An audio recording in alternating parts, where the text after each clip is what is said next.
time that I finally answer all of the questions that you guys have given me and finally just give you answers, because I have quite a few questions and most of them involve cons or supernatural, but I've decided to answer everything no matter what, but this is mostly cons. So without further ado, I'm just going to answer them. There's only about 10 of them, but that's probably going to make for a plenty long video. And if I had more, I would have to break it up into 2 parts. But if you have any other questions, you can comment them down below. And I will answer them in another video as soon as I get like another 10 questions, because it's pretty much going to be about a minute per question. Hopefully I can do a little bit less, but we'll see. So the first question was by Riley Johnson, and it said, what's the highest type of ticket you've ever gotten?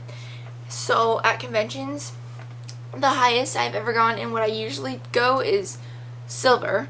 Most of my years of con, I have gone silver. I did have to go copper this year just because I needed to save a little money, and I could spend more on photo ops and merch and stuff if I went silver. The lowest I've ever gone was I did a single day, just preferred seating. The only time that I did that was when I went to my very first con, and it was just kind of a test. I only went on Saturday, and that was the day that Misha, Jensen, and Jared were going to be there. After that, I loved it so much that I needed to go the whole day, so I went silver every other time up until this time, but I will be going silver again at San Francisco. I'll be a vendor at Phoenix, so I just have a general ticket. And then at Las Vegas next year, I'll probably be silver. We'll see. So the next question is from Erie, and it says, is there an age limit for a con? No, there's not. You can go there if you're 0 years old. You can go there if you're 100 years old. It doesn't matter. Of course, there is age warnings on a couple of the panels, specifically Sebastian Roche, but he's recently cleaned up a little bit. It's just basically on what you want to hear, because the actors can get vulgar and topics can get a little bit mature. However, there is no specific age limit. When I first went, I think I was 14 or 13 years old. I don't know. I don't remember. Maybe I was 15. I don't know. I just know that there's no age limit. It's just dependent on you and what you want to hear. And if your parents are going to take you to con and they're not okay with certain things, then be careful, because there's language and there is sometimes vulgar talk about sexual themes. But other than that, there's clean panels too. Like some of the actors are completely clean. Jared and Jensen are usually pretty clean, so it's just up to you. There's no age limit. They're not going to tell you that you can't come if you're under 18 or something like that. Kaya, I think that's how you say your name, asked me if on the last day of con, is all of the merch discounted? Not usually, no. I suppose if there's specific vendors who are not with Creation who want to discount all their merch on the last day, they can do that. But Creation Entertainment, which is the people who run the place, which are licensed with Warner Brothers, and they have the 2 big tables, usually 3 big tables full of merchandise. Usually it's not discounted, just because they have other cons that they can take the stuff to and sell the stuff at those cons too. So it's kind of just like they don't really discount it, you know, because they can take the stuff to other places. Mary asked me if the booths were cash only. It depends on the booth. They used to be cash only a while ago, but in the past couple of years, they've recently updated their stuff a little bit, and most of the places in there will take cash and credit or debit. We've got the fancy slider thingies. I am a vendor, so I do take credit. Most other vendors also take credit, just because it opens it up a little more. Not everybody has cash to spend all the time, so sometimes we gotta kind of, you know, do what we can to make money, because it's expensive to even have a booth at one of those conventions. So yes, most vendors will take cash or credit or debit.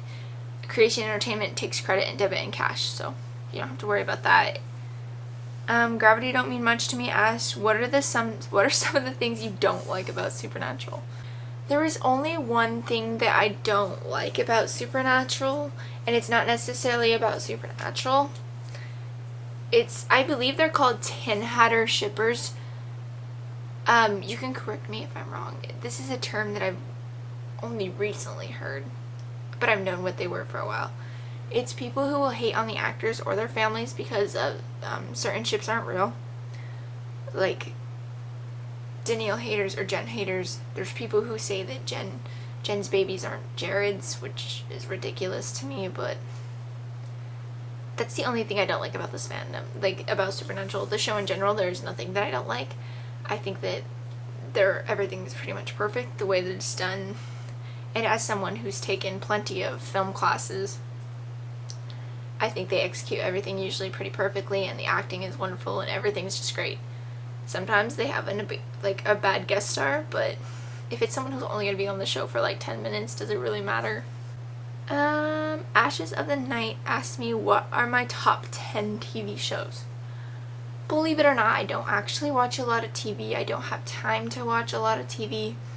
There's only really 4 shows that I watched or have watched. Well, there's the shows that I've seen seasons of, like Dawson's Creek and Smallville, and Dark Angel, but that's only because the seasons had to do with Jensen Ackles. Dark Angel I actually think is a really good show. I was kind of sad that it only had 2 seasons, but like Alec McDowell is so big. And I've seen season 4 of Smallville, and then I don't remember which season of Dawson's Creek it is. I think it's season 8. But anyways, the only 4 shows that I watch, and I will order them in preference, Supernatural, Breaking Bad, 13 Reasons Why, and Heartland.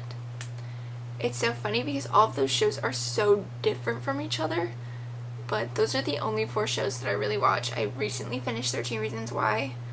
If you have any kind of triggers, please do not watch that show. I'm telling you that right now. Please make sure that you are completely mentally stable before you watch that show. It's important to me that you do that, because I've seen a lot of stuff online and just like among you guys, my people, my fam, I've seen some stuff that I was like, you know, because not all of us are well off in the head. That's what I mean. Like, some people are depressed, so careful with that show. I've always loved Breaking Bad. Yeah, I know. Crazy, huh? And then, of course, Heartland. That's my go-to Canadian show. If there's any Heartlanders out there, let me know. That's also a show that's gone on forever.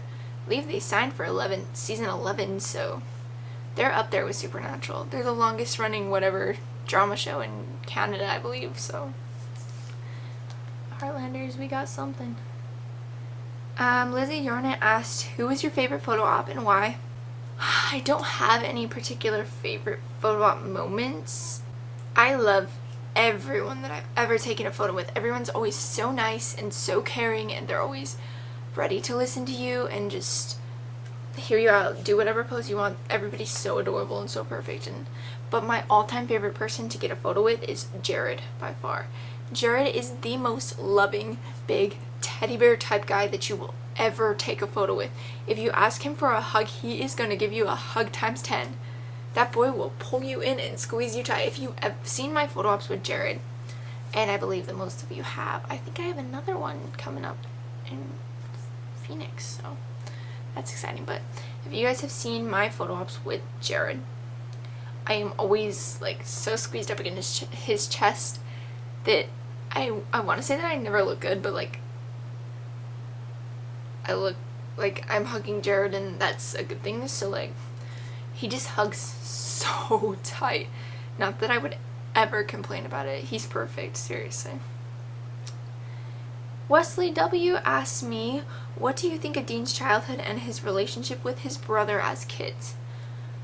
Dean had a crappy childhood. Both Dean and Sam did. They never really had much of a childhood. Their whole life was kind of spent in just a way. I wouldn't want my childhood to be like that. He didn't really get a childhood. He had to watch his brother. He had to raise his brother. He didn't have much of a childhood. But I think that it helped his relationship with his brother and helped them kind of bond together so that they could be stronger. And it's a good thing in the end, because their bond is what has helped save the world several times. Maybe it's also through in a little selfish acts, but they always clean up the messes that they make. So it's like, I don't know. But thank you guys all for those wonderful questions. If you have any more questions, comment them down below, and I will make another video pretty soon here. I'm going to start doing this series called your convention guide to everything. Of course, that might already be released before this video goes up. I don't know, because I haven't scheduled this one in yet, but we'll figure it out. So yeah, thank you guys so much for watching. I love you all so much. Y'all rock. Bye.